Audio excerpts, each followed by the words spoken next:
Hello, friends. We are so excited to journey with you this summer as we read The Lion, the Witch, and the Wardrobe by C.S. Lewis. Here's a few things to know about this study. First, this study is a reboot, and it was recorded in Season 5 in collaboration with Ascension.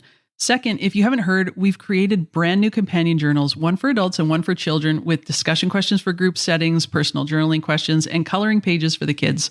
You can download it for free on our website, abidingtogetherpodcast.com. And there you can also subscribe to our weekly emails so that you won't miss a thing. You guys, this is going to be so much fun to allow our childlike hearts to be swept away by this fairy tale, while at the same time allowing the profound truths within these pages to speak to us. I know that God is going to do miraculous things in our hearts this summer. We hope you enjoy this episode as we journey through the wardrobe together. Hi, friends. Welcome to the Abiding Together podcast. And we are delighted to be with you on this adventure. And I know that the Lord is going to do wonderful things in all of our hearts. The Abiding Together podcast is a place where you can find connection, rest, and encouragement on your journey with Jesus Christ. And wherever you find yourself in the world, wherever you find yourself in your life, you are most welcome here. And we know that the Lord will speak to you. My name is Sister Miriam James Heidland, and every week I am joined by two of my very dearest friends, Heather Kim and Michelle Benzinger. And we speak about what the Lord is doing in our life. We speak about our sorrowful mysteries, our joyful mysteries, and how the Lord is leading us in it all. And you are most welcome right here, right here. So please grab a cup of coffee, settle in, and welcome home. Hello, and welcome to this week's episode, part 3 of the Chronicles of Narnia. And we're excited to be on this journey with you. We're not really sure, people, just giving you like a spirit of full disclosure, what's going to happen in this podcast episode, because we're not feeling very well. It's very interesting. We've been chatting here and we're all like a little under the weather. And so, yeah, be forewarned. So, Michelle, I'm going to start with you because I think you probably need to go to the doctor, girl. I'm a little concerned about your physical health. Are you going to make it through this next 30 minutes? I am hoping I'm going to make it through this next 30 minutes. We were trying to find a time to record and I was like, can we put it off another day? And just because of schedules and life, we cannot. So I'm a little froggy. I am sick, but I am here for you people, through sickness or in health. I'm committed to this podcast. So I am here. Commitment at its finest, y'all. Commitment at its finest. Poor wee soul. Aw. Oh, yeah, so seriously, but here we go. Let's Chronicles of Narnia. Heather, how are you this morning? Well, I'm not feeling sick, but I did only get 3 hours of sleep last night. So if I'm not speaking in totally coherent sentences, then I think the moms will relate out there. All the mamas with little babies who are waking up through the night. I feel, communion with you. But Sister Miriam, you're drinking out of your big, huge Wonder Woman mug. So how are you this morning? Yes. And the thing is I don't actually have coffee. I made myself some hot, fresh ginger tea with apple cider vinegar, fresh ginger, and honey. And I'm taking copious amounts of vitamin C because I don't usually ever get sick. And I woke up this morning feeling a little under the weather. So that's concerning, y'all. So I'm going to beat it. I'm going to fight it. So because I'm a warrior like Lucy. All right. Way to tie it in. Oh, good girl. Yeah, well, that's how we roll, y'all. Okay, so here we go. The next installment is this part 3 of our series on The Lion, the Witch, and the Wardrobe. And so we're going to talk about chapters 9 through 12, which, as all of the other chapters, a lot of beautiful things are happening. And so we've spoken a lot about Edmund, just kind of journeying with Edmund in a certain way of noticing where he's deceived and kind of where his own brokenness is matching what the White Witch is promising. And we just kind of want to start off in chapter 9 in the witch's house about how Edmund, really the narrative that he's telling himself. And this is really important, I think, for us because we all have narratives. Like we have the true story that God sings over us, and then we have competing narratives of how we understand things, and then the narrative that the evil one, Satan, comes to speak to us. And I think it's so great what C.S. Lewis writes kind of in the heart and mind of Edmund, because he says this, because Edmund leaves the dinner with Mr. Beaver, if you guys remember, and he says Edmund had eaten his share of the dinner, but he didn't really enjoy it because he was thinking all the time about Turkish delight. And there's nothing that spoils the taste of good and ordinary food half so much as the memory of bad magic food. Ugh. And then he didn't enjoy the conversation because he kept on thinking that the others were taking no notice of him and trying to give him the cold shoulder. They weren't, but he imagined it. Mm-hmm. Now, I don't know about you, but that is such a great description of what happens in our own narratives. And then we start rationalizing. We start, I deserve this. I want this. I deserve this. And we cut ourselves out of community, go to isolation. We go to the dark side. So I'm going to let you two, Heather, if you want to talk a bit about that, but it's so good. I think it's such a great revelation of the human heart when we go down those paths of the false narrative. Yeah, absolutely. And we all have them. We all have two stories that are simultaneously, competing with one another for our attention. And when we play into the narrative that the enemy is speaking and make an agreement with it, it can cause a lot of destruction in our life. And sometimes we don't even know how slippery the slope is of the narratives that we believe. And I think with Edmund, we see his desire is to be seen. Mm-hmm. His desire is to be known and understood. Like he wants to be noticed. He wants to be, those desires are good. It's not a bad thing. That's in the heart of every human person, to be known and seen and loved and cherished. But where that goes is self-serving in this narrative. And he's seeking after, all the attention and being a king the wrong way. What were your thoughts, Michelle? I love the part where it says he had left his coat behind in the beaver's house, and of course, there was no chance of going back to get it now. And like in the previous chapters, when they put on their coats, that's symbolism for their true royal identity. And he left that coat, like he left his true identity to go seek out a false identity, like a false narrative. And when he was talking about when he was walking and he was like, oh, when I am king, I'm going to do this. And then I'm going to call Peter on, make him pay for calling me a beast and all this kind of stuff. And it just reminded me of myself. Like we know when we have that thought process where we start, well, I can't believe this happened or this person did this to me. And then it spirals, you can catch yourself and you're like, and then this, and then this, and then this. And it's the spiraling down words. And then now as I've gotten older and grown, I'll be like, okay, stop. This is not a true narrative. But I think it's a really good thing. Every time I think we blame something, there's an element of shame in that. When we blame other people, or we think, okay, well, they did this, they did that, instead of taking a step back and saying, okay, where am I responsible? And not that these people, sometimes it's very just that someone has done something to you and you need to look at that. But I think we have to learn to take a step back and say, okay, what is the Father saying about this situation?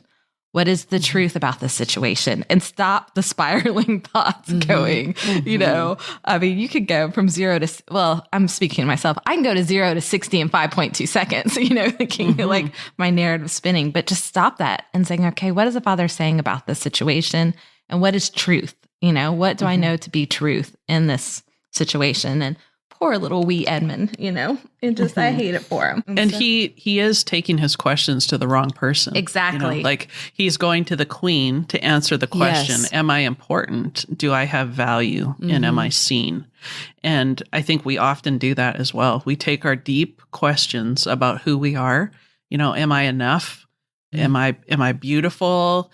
Do I have value? We take them to the wrong people, and inevitably we're going to be let down because no one can answer those questions like God the Father can. Well, and I think you see also his departure, and what he heard at the table was truth. He heard about Aslan from Mr. Beaver, and he heard, even though the other kids didn't know Aslan, that you heard the resonation of truth in the dinner. And then out of his own, turning inward, Edmund leaves, and then he starts rationalizing. He starts telling himself that they're lying and that the witch is really the one that's good, and who is Aslan. And then they're saying that she turns people to stone, and then he actually literally encounters the stone.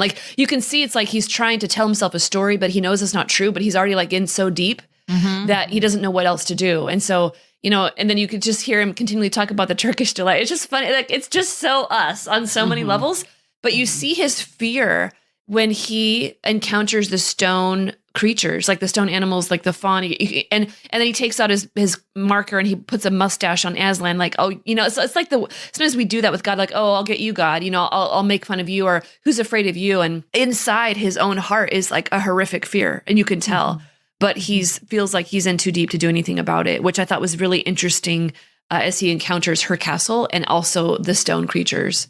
And it's a reflective also of his heart. The stone creatures are reflective of Edmund's heart. His heart is stone. His heart is hardened, to all of the good things that the other children are experiencing. The goodness of the beavers, the goodness of the meal, the goodness of the name of Aslan, and the potential of encountering him. His heart is just like those stone creatures. And I think often our hearts are too. Where we shield ourselves, whether it be out of protection or because we have made agreements with so many lies in our life, that we shield ourselves to the truth, beauty, and goodness of who God is and how he is trying to reach us and bless us and love us in all the different ways that he does, through creation, through other people, through circumstances, and speaking to us in the depths of our being. And like Sister said, I love that he took out the pencil and drew on it. Isn't that so us? Like, let me throw a temper tantrum. I'm going to show you God. Yes. Let me tell you how this is going to go. In our childish behavior, instead of being childlike, we become childish and be like, okay, well, I don't like this, Lord. And, your ways are not that great sometimes. And this is what I think of you. So I'm going to color on your face, mister. It is just such a childish response, but it is so oftentimes the position of our hearts. And so what does it look like to have hearts of stone turn into hearts of flesh again? Like, what do we have to do for that to happen? Where do we have to let truth come in? That's what I was asking myself. Like, where are the parts of my heart that are stony? And where do we have to let truth come in so it can transform us and turn it back to hearts of flesh? Well, definitely. And I think you see that very beautifully in these chapters as Narnia begins to thaw out. Yes. And spring comes and Father Christmas comes. And I mean, even you see like in this, what Edmund's seeing firsthand at the end of the chapter when he meets the witch, is she's no longer kind to him. She is cruel and she speaks to him in a terrible voice. And she doesn't want him. She doesn't care about him. She just wants to destroy Aslan. That's her only, and so she wants to destroy him in the process. And saying that, why did you come alone? Where are the others? And then he just totally rats out his whole family. Yeah. And then, tells them about Aslan and you can see her anger. And so it's just like this whole, I think we've all had those situations where we get in way over our head and we're not really sure what to do now. And as I was listening, I was listening to the audio version of this and just thinking of how, even for Edmund, as we know, this is just the beginning of the story. This is not the end of his story. And what really Aslan does for him, which is, the profound reality of what Christ does for us. But it's just a beautiful thing of how even in the midst of our own winter and our own stone, that God is always at work and he's always sending people to help. He's sending grace to help. And so the son of his face and his son sent to save us never fails. I found myself wondering in this chapter, as I was like reading Edmund's narrative of like, I'll get them and I'll show them and I want this, and everything was about himself. He's so self-absorbed. I thought, poor Edmund. I wonder what happened to him when he was younger to get him to this place. That's good. I know he's not a real person, but I was like, this is reflective of so many of our stories. We don't just all of a sudden, start being mean and angry and self-centered. That's not how we are made. Yeah. That's a twist of certain desires and things that were made for God, that whether we've been hurt or wounded. Like, I just thought, gosh, what would have happened in Edmund's story before he arrived at the professor's house that would have made his heart like this? Which I think is a good question for us. And it's also a way for us to have compassion for other people who we encounter as being rude and harsh and, self-absorbed or whatever it might be, that they have a story. And often that comes from pain. It doesn't excuse their behavior, but it can at least help us to interact with them with some compassion. Yeah. I always tell my children when they have situations with other children and other things that hurting people hurt people, so there has to be somewhere where they are hurt. Therefore, they're going to hurt other people. And I thought it was interesting, like the queen, after Edmund tells her that Aslan basically is on the move and she's like, get the sleigh ready.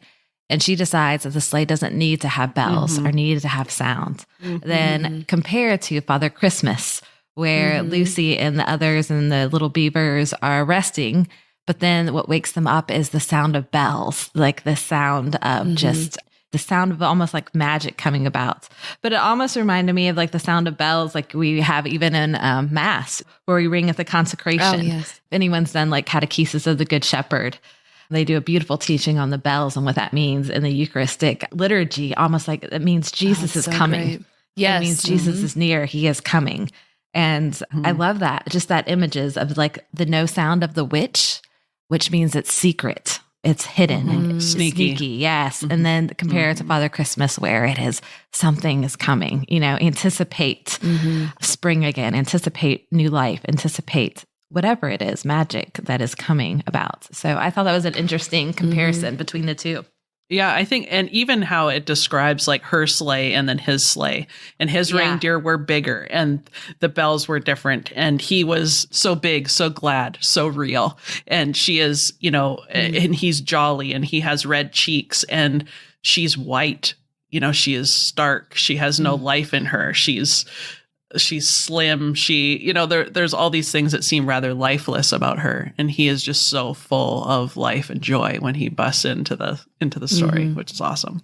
Which is so great. The kids are on a journey with Mr. Beaver, and then they do come across the sled, and it's Father Christmas, and it's great. It's such a great description of him. He was a huge man in a bright red robe, bright as holly berries, with a hood that had fur inside it and a great white beard that fell like a foamy waterfall over his chest, which is so wonderful. And then, what comes next is he gives them gifts.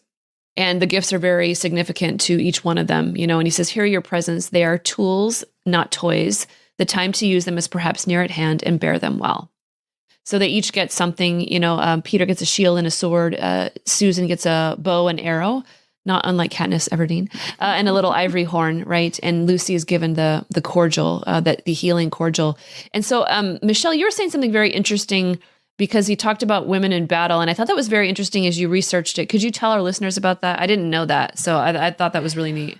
Yeah, Father Christmas tells Susan and Lucy that their weapons are only for defense. They are not supposed to fight in the upcoming battle. Lucy says she feels brave enough to fight, but Father Christmas says that battles are ugly when women fight. And I was like, what? What? Okay, you have to explain that to me. And so I took that quote and I was doing some research, and someone was talking about C.S. Lewis's views on women. Of course, there's views like you have to think it was going during the World War and all that was going on. And so women on the front line of battles.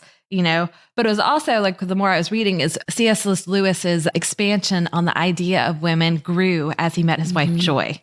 He had very, more what we like to call patriarchal views of women, and they grew and they said, you can tell what is the book? Until We Are Faces. You love that book, Sister Miriam, C.S. Lewis. So you can tell his progression on his ideas of women, and his wife really opened him up to that.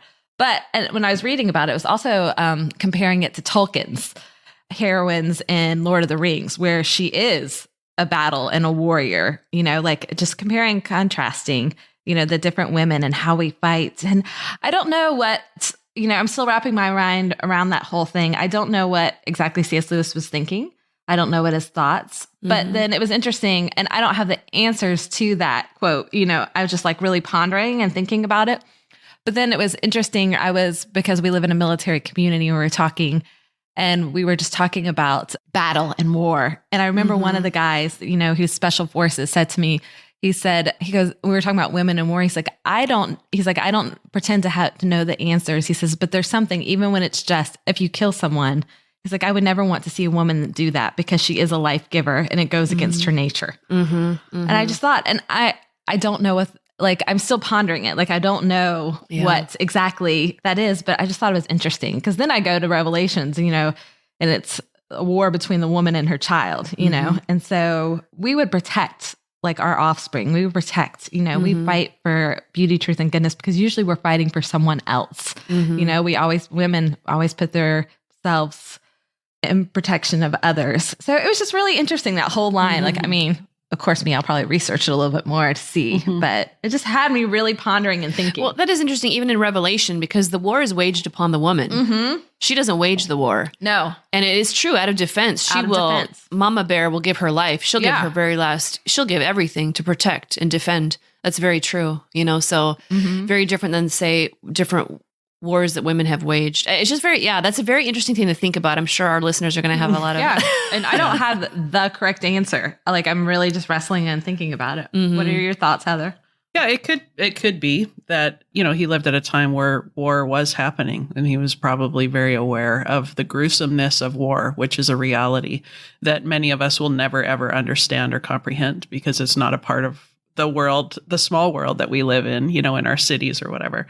But also to put that up against womanhood, which, we have sensitivity, our nurturing, the things that are innately in the heart of women. I mean, there's something about that, the stark contrast that maybe he couldn't bear to see it. He couldn't bear to imagine women in the gruesomeness of battle. I mean, who knows? It could be coming from a very reverent place. But I know for me, I'm learning that my battling in the kingdom looks less like me wielding a sword made out of my own armor and things like that. And it's a posture of standing with my arms wide open, that this is how I fight my battles, completely surrendered to God, letting him fight the battle through me. So the battles don't have to look gruesome. It looks like surrender. Oh, girl. Amen. Oh. I know we're all just like, let's just ponder that one. I've been pondering that one for quite some time. We should like to hear you on this matter another time again. I'm trying to learn that way.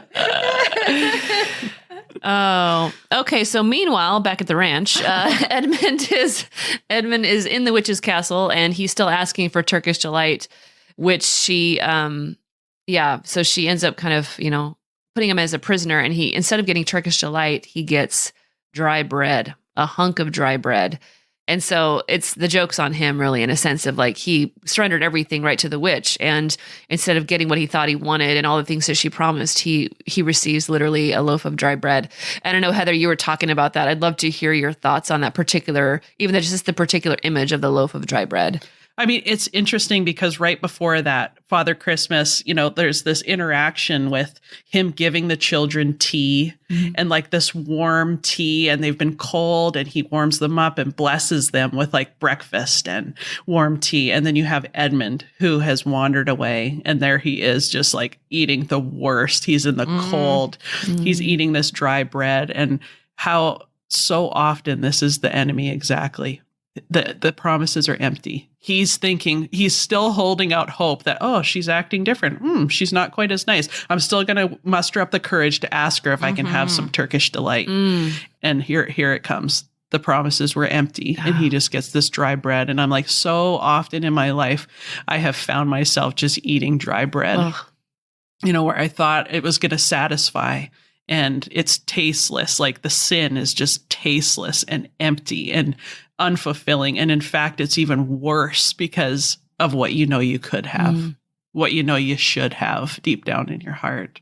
And I love it because right after that, it says that Edmund finally comes to his senses. He finally came to his senses and realized that the witch was lying to him. And he's on her sleigh, and he's cold, and he's wet right through to the skin. I mean, the imagery is just like, like how many times have I found myself in that place in life where I just feel like I thought I was looking for comfort. I thought I was going to find fulfillment or something for my desire. And here I am feeling like I'm out in the cold, and there is no comfort there with sin. There really isn't. Just the emptiness of it all. And then he says, it didn't look now as if the witch intended to make him a king. All the things she said to make him believe she was good and kind, and that her side was really the right side, now sounded silly. But isn't that all of us, where the Father has this beautiful banquet table for us, with food, that satisfies like these eternal longings, and we settle for the crumbs on the floor, and where he has this beautifully like extravagant banquet table, and we will just take the crumbs off the floor, and the crumbs off the floor that don't satisfy, that don't fill us to fullness, that don't bring us eternal things. It's a powerful image, powerful image. And those moments where we come to our senses, those are moments of repentance where there's an opportunity for us to change our ways. And that's exactly what begins to happen is that as Edmund comes to his senses, then we have this description of the snow starts to melt. The grass starts to be seen, like spring is coming. There is change coming. There is the opportunity for new life to spring forth. And, I pondered that a lot. I was like, there's been many times, especially a couple of years ago, that was my prayer. I was like, God, please thaw my heart, like make it soft again, open to life again, receptive to what you want to do, like you do in the springtime. What are your thoughts, sister?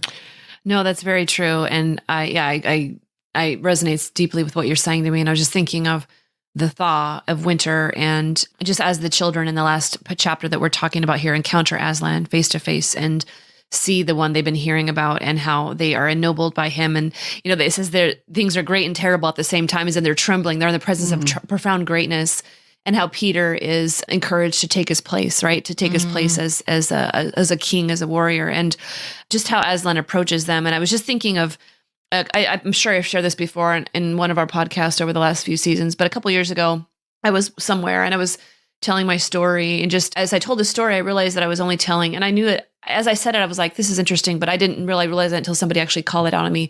And they said, I realized that when you tell your story, all you're telling are the sorrowful mysteries. And they said, you've been doing so much work on your story, and that's been the focus, and that's really important. But she said, I just want to remind you that there's more to your story than that. And I think it's very easy to remember, to think that there's only winter in the story, but there's not. There's always a spring somewhere. There's always a fall. There's always a summer. And so I think like Edmund is in the winter of his own soul. And it's very easy to just focus on the winter.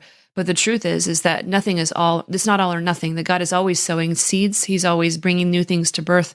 And so I just think as the kids, experience the thaw and the witch's power lessens and Aslan comes back and the kids are ennobled and transformed by that. And, later, we're going to see Edmund restored and reconciled. That's the constant, that's a paschal mystery of Christ in our life, that he's always working in those areas. Amen. And I think that is how we can look at our own life and interpret our life and go, am I really following Jesus? Because there should be this continual cycle of the paschal mystery that's occurring in our life, that sometimes we're dying, but that dying always leads to a rising. And when we follow Jesus, that's where we're going. And I've said this before too, that often as Catholics, we can get into this mentality where we're just carrying our cross and we're carrying it around in circles and in circles, just talking about how heavy it is and how hard it is, instead of taking that cross and walking up the hill and dying on it so that we can experience new life. We'd rather just walk around with it than actually die, So true, and then we never experience the glory of the resurrection in our life. And I think those are situations where we should have many, many testimonies in our life. It's not just one moment where God breaks through. God should be breaking through consistently throughout our life if we're following him, because that's what he does. He wants to bring every area of darkness and death to new life again. But it does involve suffering for sure. Yeah. Amen. Yeah, Michelle, closing thoughts before we move on to our one thing here? No, I think all that is great. I'm trying to not keel over. I know, poor thing, bless your heart. You've hung in there. I'm proud of you. 26 minutes in, you go, girl. So I'm dragging my cross and hoping for a resurrection really soon. You are. How about this afternoon? Yeah, because we're all traveling together this weekend. So I'm like, okay, Lord, I've got to get better before the weekend. So Aslan, hurry up and come and bring me some springtime this year. That's what I'm hoping. Yeah, definitely. Yeah. Well, gosh, we are out of time. There's so much more we could say about this. And so just look forward to the discussion this week of, kind of what stirs in your heart as you hear just the different sharings and as you read the text yourself. And so yeah, let's go. I'm going to actually let you, Michelle, share your one thing before you do keel over and we don't get it out of you. So do you want to talk about your one thing for the week before we lose you and you're in unconscious? My one thing for week is actually a movie, which is funny. I'm sick when I sit down to watch a movie. Yeah, you were like texting us yesterday. Did you guys see this? Did you guys see this? Did you guys see this? We're like, no, dude. And I was like, can you tell I'm in bed because I'm sick watching videos, which I never am. But my husband and I watched the movie Gifted. And I'll put the link in it. And it's PG-13, but it is, so there's a little language, like one inappropriate scene, but not scandalous, but inappropriate. But it is an amazing story about this little girl that is gifted and her mother has passed away and she's raised by her uncle. And just the child actress that plays it, the uncle that plays it, there are some beautiful scenes. There is such a beautiful scene where he takes her to the hospital because her biological father has rejected her, and he takes her to the hospital to show her what it looks like when the day that babies are born. And he was like, and this is what I rejoiced over you when you were born. And my husband and I were like bawling, both of us. I look over at him, he's got tears coming down. And it is just some of the most beautiful images of just family. And this little girl's a genius. It's just really, really endearing. So the movie is Gifted. It's really good to watch. So yeah, that's my one thing. What about you, Heather? My one thing is all of the small groups that are getting together to go through these series with the podcast, who are having their own fabulous discussions about what's going on. I was together with one of the young women in my community, Hannah, and I said, "Oh, Hannah, are you guys getting together to do the Narnia study?" And she said, "Oh yeah, I'm meeting with my women's group. Friday mornings we get together, and because it's the Narnia series, we're going like full English tea on Friday fun. And making scones." And they were just making such a celebration of it. And it was so playful what she was saying, but they're having very rich conversation. And I just thought, wow, that is the best part of this journey, is to know that our conversation on this podcast is just a catalyst to spark other conversations for people to have amongst themselves and with their friends and go deeper. So that's my one thing this week, sister. I love that. Yeah, that's me very too. Beautiful. How about you? My one thing for the week is a classic on prayer by Father Thomas Dubé, and it's a book called Fire Within, and it's taken the deep contemplation of John of the Cross and Teresa of Avila, and it's a meaty read, but it's very good for people at all levels of prayer. And as I'm reading it, it's just enkindling a deeper fire within me to receive my beloved one. So I would highly recommend it if you haven't. It'd be a great Lenten journey as well. So Fire Within by Father Thomas Dubay. You can't go wrong with Father Thomas Dubay. But this one especially, when it talks about the deep contemplative prayer, is really literally setting my heart on fire. So Nice. yeah. Awesome. Well, thank you, dear friends, for joining us. And we have one more installation next week of our last part of the Chronicles of Narnia. So until then, we are praying for the winter to thaw in your life, for the spring to be born, and for you to meet Aslan in a very special way this week. Thank you so much for listening to this week's episode. If you liked it, would you please share it with a friend and leave us a review? We encourage you to head over to our website, abidingtogetherpodcast.com, where you can find all the show notes, links to our One Things, group discussion questions for each episode, and beautiful coffee mugs, t-shirts, journals, and prints in our shop. There you can also subscribe to receive our weekly email with links to each new episode and all of the content. We'd love to connect on social media and invite you to follow us on Instagram, Facebook, and Twitter so you can catch inspiring reflections every day. You're also welcome to join our private Facebook group and dive deeper into discussions with our fellow listeners. If the podcast has blessed you, would you prayerfully consider financially supporting us? The Abiding Together podcast is only available due to the generous support of our listeners. There are significant costs associated with creating this content, such as tech support, design, website, equipment, and hired staff that we need to be able to continue offering great content. Abiding Together is a nonprofit 501c3, and all donations are tax deductible. You can make donations of any amount through the Patreon website, or you can send us a check directly if that's easier for you. If you donate $15 or more per month on our Patreon page, you become a tribe member, and you will receive bonus content every month, such as recipes, music playlist, downloadable prints, and more. You can find all the information at patreon.com/abidingtogetherpodcast. Thank you so much, and God bless you.